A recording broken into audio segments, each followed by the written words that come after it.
this situation. And David, good morning. Good morning, Pat. It's always a pleasure to be on your show. All right. Well, it's good to have you here to get a businessman's perspective of things. And first of all, was it good to see that Craig Becker's appointment time ran out on the 31st? Well, Pat, it is, because Craig is an ideologue, and he was bent on changing the NLRB, and he actually wrote a piece at one time where he said that he could achieve card check through regulation changes. So that was a scary prospect. But I have to be honest with you, I just learned something last Friday that is very disturbing. I was talking to Phil Wilson. He owns and operates the Labor Relations Institute out of Oklahoma. Mm-hmm.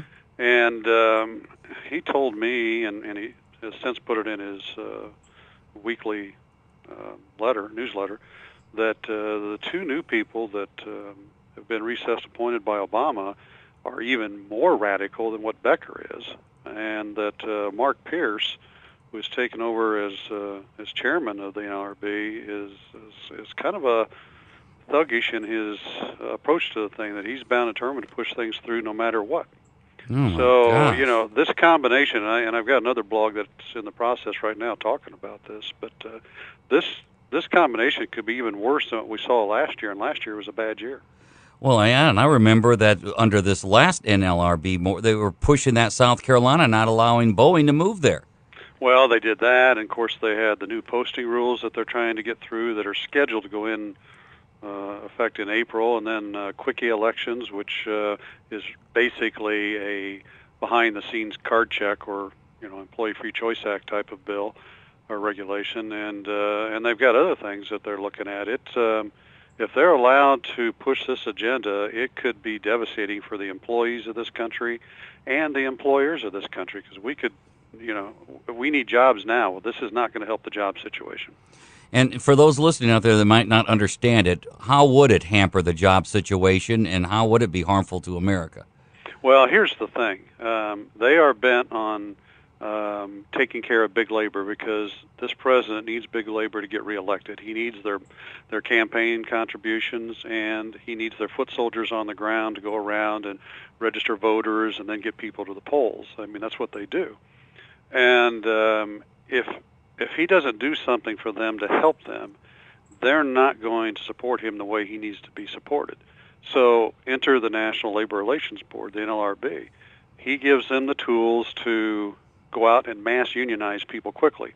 And to give you an example, when the SEIU came after us, they ran a corporate campaign.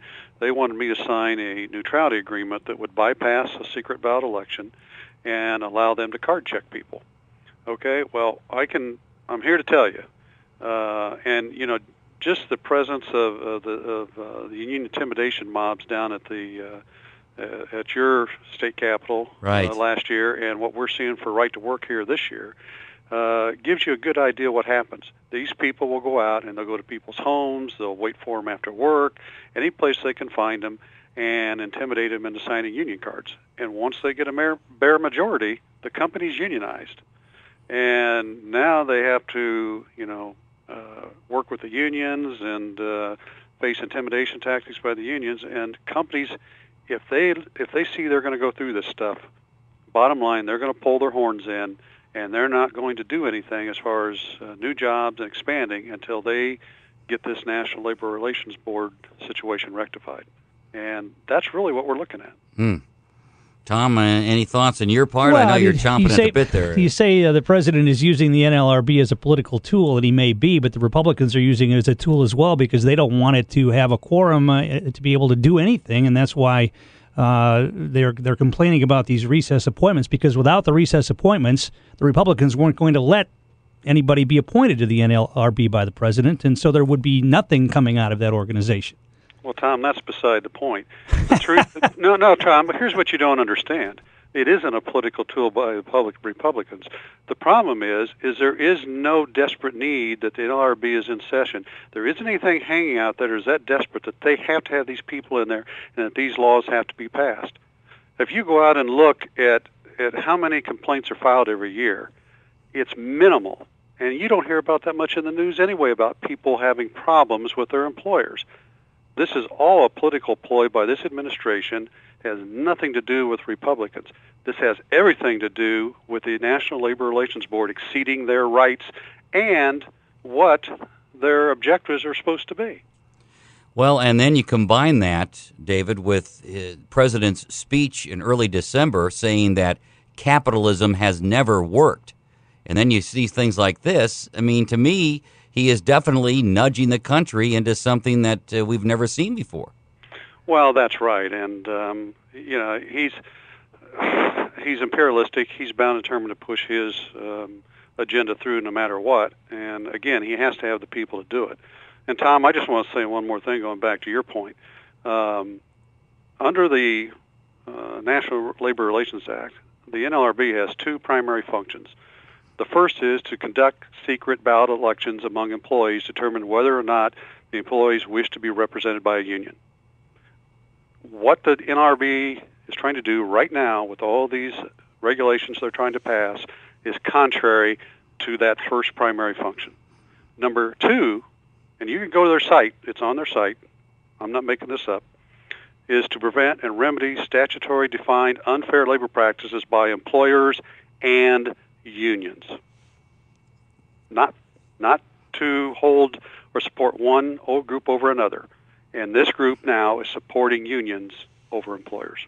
So there's no objectivity. It's all on one, going after just the business side of things. Well, and let me ask you this too, David. When they have the secret ballots and the voting, do they have to show a photo ID? No, they don't. Oh, they don't. They can just come in and vote. Okay, I didn't know if they. But Tom. Oh, that was me. That was me asking that question. So. Yeah, but you're mistaking two things on that. Okay, in these elections, these people are already verified as employees of the company. Okay. Okay. Both sides have already verified. I've been through an election. Okay, so I know what those sides are like too. And quite honestly, when the election I went through was with the Machinists Union down in Southern Ohio. And I'm going to give kudos to them. They did it right. They had the election. It was supposed to be held in 42 days. And I went to them. I said, fine, let's have it in 42 days like it's supposed to.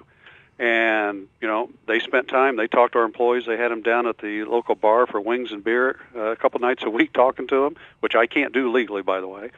But I went down once a week and sat down for an hour or so, and I talked to the employees. And I said, look, here's our side of it. Here's what we see.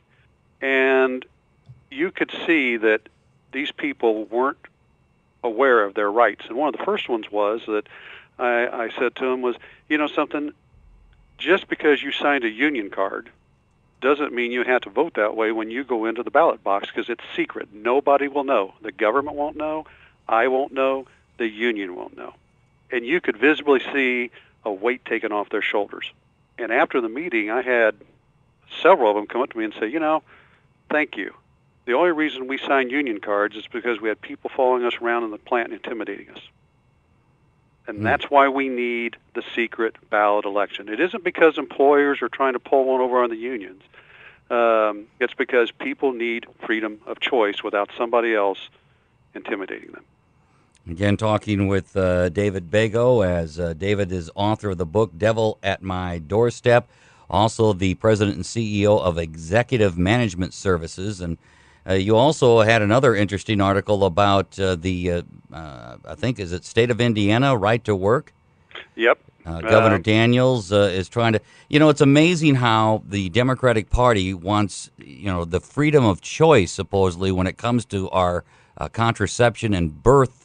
But when it comes to whether or not we want to be in a union, sorry, you don't have a choice. You're a union person if you want the job. I just can't believe it's our wages.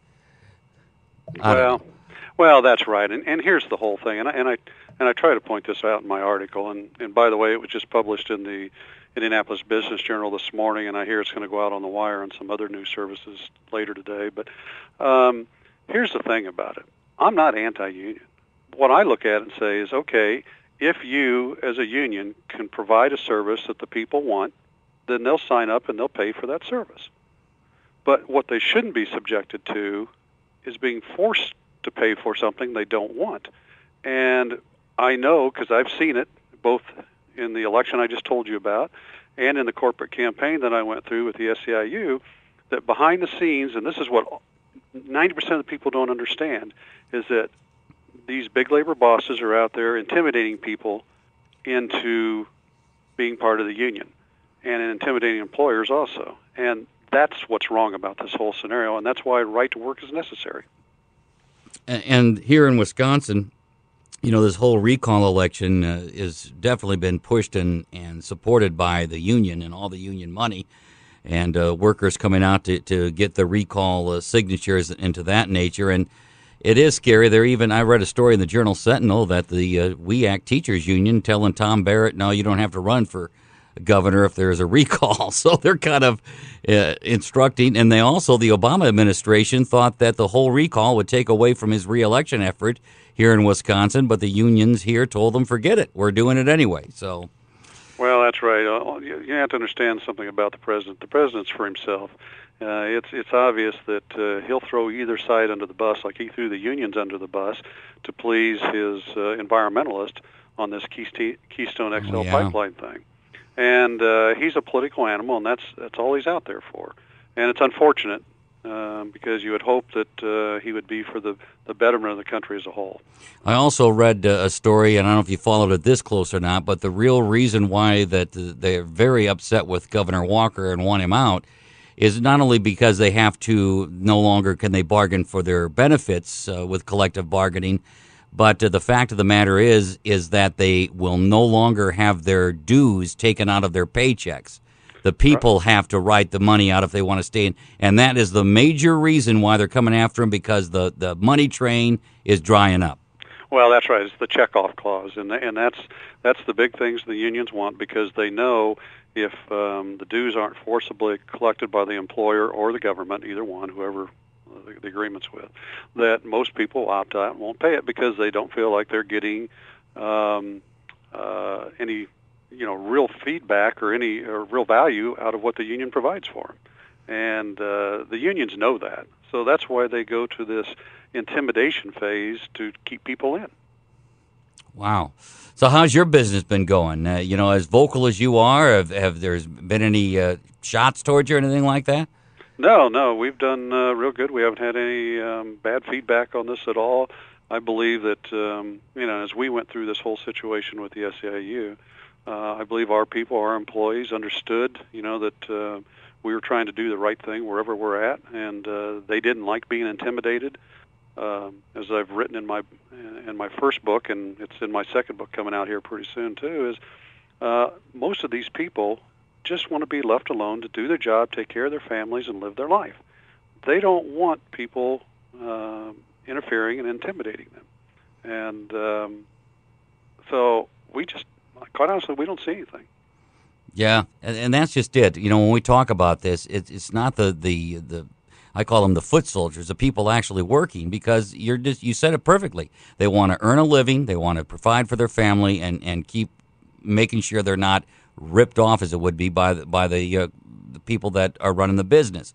But in the same sense, that's not the case, and it's too bad. Well, it would be nice if every employer in the country was like you and treated your employees that way. I would say the majority are. David, am I wrong? Well, yes, I think there are. And here's the thing, Tom, and I've seen it. And in fact, I can't talk about it, but we've got a situation with a customer of ours right now where the individual that we work with, we report to, is kind of like that. And, we've told them, we're not going to put up with our employees being abused. If you don't allow us to manage our employees and you stay out of the way and leave them alone, then we're going to have to part company, because we're not going to allow that to happen.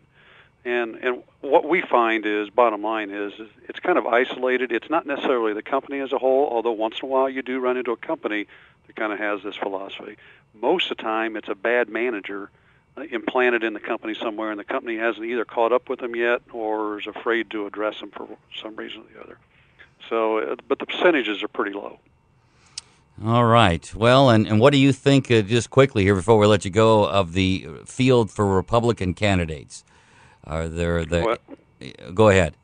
Well, I think it's inevitable that Romney's probably going to win. Right. He's just got the money behind it, and that, he has worked at kind of renewing projects and like the Olympics and like businesses from going in the red back to the black. Do you think he's a good president to turn things around?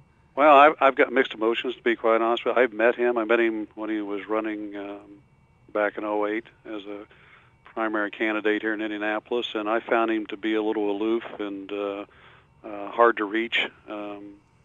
People have told me that he has become more common now, and he's reaching out to people, and I hope so. Because I think a president needs to be able to reach out to every person in this country. I don't care what their station in life is.